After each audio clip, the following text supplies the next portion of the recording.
Balita naman sa ibayong dagat, halos 30 patay sa pag-atake ng suicide bombers sa Nigeria. At sa Pakistan naman, fingerprinting sa cellphone users. Iminungkahi ang balita ni Edwin Eusebio.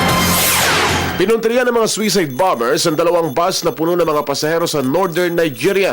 Nakapatay ito nang hindi bababa sa 27 mga tao at panibagong pangyayari sa halos araw-araw na karahasan sa naturang bansa. Ang unang pagsabog ay nangyari sa bayan ng Potiskum kung saan 17 ang nasawi.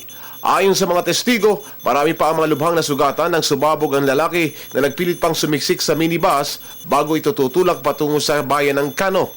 Hindi nabatid ng mga otoridad kung nakakabit sa katawan ng lalaki ang bomba o laman ito ng bitbit niyang bag.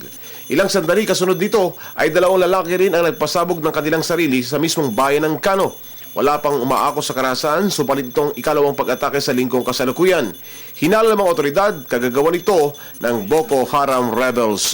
Inabisuhan na ng Pakistan government ang mga cellphone users. Ito'y para iparehistro ang kanilang identity sa pamamagitan ng fingerprint sa isang national database. Ang hakbang na ito ang nakikitang paraan ng gobyerno ng Pakistan para hadlangan at kung paano lalabanan ng terorismo na ikinababahala naman ng mga privacy experts.